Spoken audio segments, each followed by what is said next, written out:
Hi guys, this is Moro again, and I'm gonna talk to you about a few tips that can help you improve your game both defensively and offensively.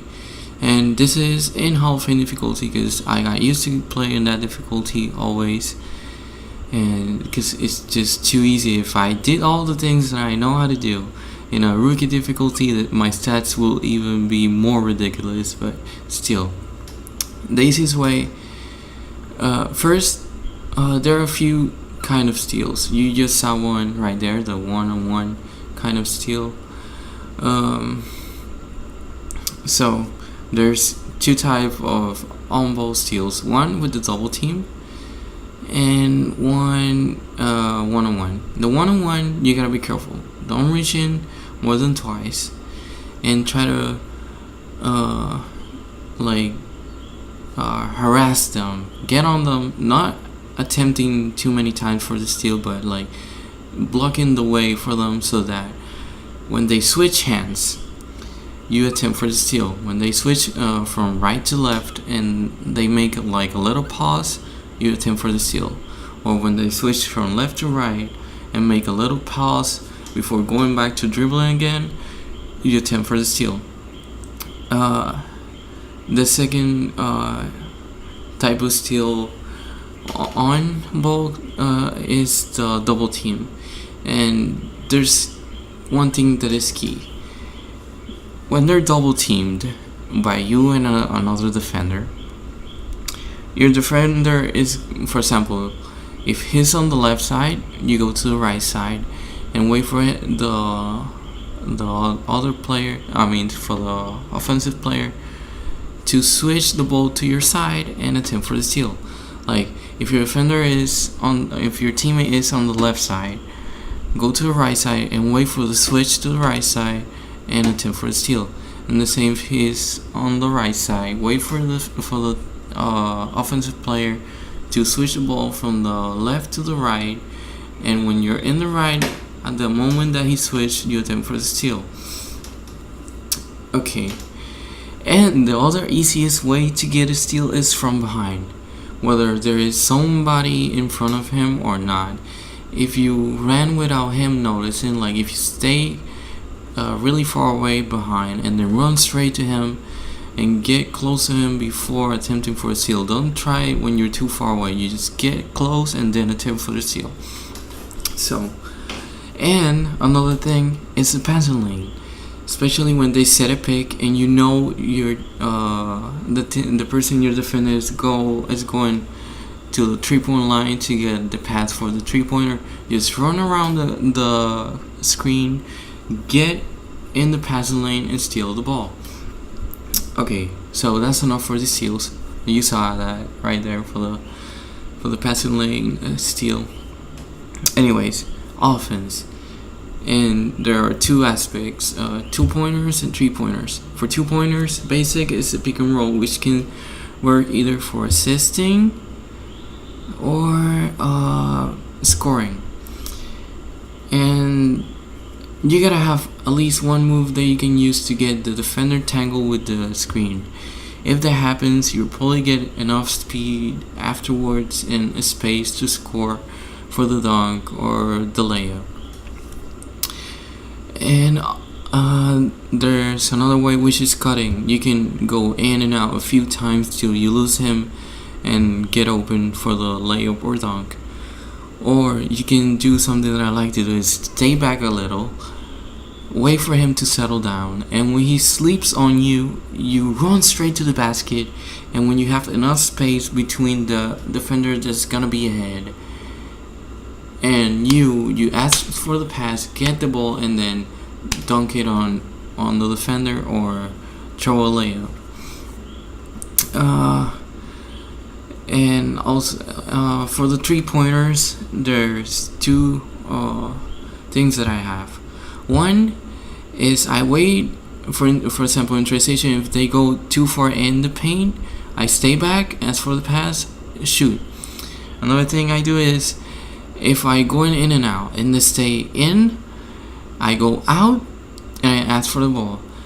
And another thing is, if you're running in transition for the fast break and your teammates are ahead and the defense go too far in, you just stay back, ask for the pass, and score.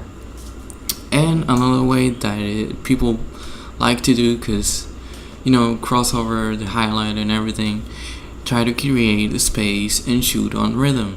Don't shoot it when he's already on you. Create the space. You need that space to have a high percentage shot. Okay, I guess that's enough for scoring. For rebounds, box out is key. You cannot get rebounds with a box out. Another thing, when you're on offense and you're not getting a pass, you have two ways to get a rebound. One is to run close in circles around the paint so you get ahead of the defender and before the shot, so you can box him out and get a rebound. Or if the big man of your team is posted up, you get on the opposite side of the basket from which he's taking the shot and try to get ahead of the defense for the rebound. Most likely you're gonna get the rebound. That's how you average 4 offensive rebounds per game. So in defense, the same thing on offense. Run around in circles around the paint, and always stay in front of the defender so you can box him out and get the rebound. That's just key. You gotta do that if you want rebounds. Believe me, I've had many double, quadruple doubles, which means I get 20 plus rebounds with a shooting guard, and I've done that since 2K14. So that's gonna work. And the same thing with steals, the same with assists, and the same with scoring. I'm just experiencing that. Okay, so we talked about steals, scoring, rebounds, and assist. Just take advantage of the double teams. That's the best situation you can get. Right there was a 3-pointer on rhythm. It's just a high percentage. You barely missed that. Okay.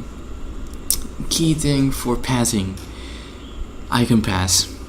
I can't put too much emphasis on that. It's just really important that you use the I can pass, especially when there's defense ahead.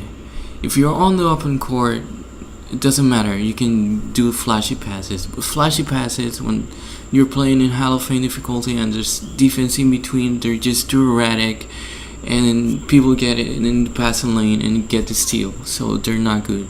Use the I can pass. Use the I can pass. Use the I can pass. And the pick and roll is just, you can exploit it as much as you can for the assist. And also in transition, it's just another way to get assist. Alley-oop, just make sure that there's not a defender in the way of the passing lane, because they're probably gonna get the steal if they're in the way. And for blocking, I don't get that many blocks because I'm a shooting guard, but I do get nasty blocks. And the key is, most of them I get them from behind, just like steals. Especially if you have enough speed, you're probably gonna get a block. It's just if you have lockdown defender and chase down block, you just probably gonna get it. And if you're one-on-one, just stay in front of him and don't jump until you see that he's definitely gonna take the shot. If he's going slow, he's not probably gonna shoot it. He's probably gonna pump fake and then attempt the shot. But if he's open and you're running from behind, you're probably gonna get the block. And those blocks are nasty. Like, they're probably, you swat it away really nasty, or you block it on the board, and that's just a highlight. Definitely a highlight. So I really hope these tips help you guys. And this is how I analyze the game. This is how I play. I just try to be efficient. There's no cheating to this. You just gotta learn the animations, learn when it is good to attempt for the steal, learn how to create a space for either shooting or for passing, and learn how to get on your defender. Like, don't reach in but get close.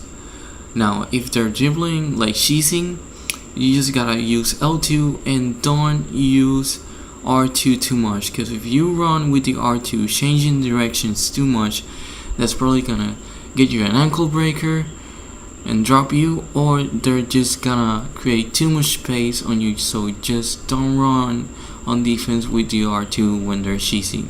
That works on Park and on my career, and that's how I play defense. That's how I make them lose the ball. That's how I get them pissed off.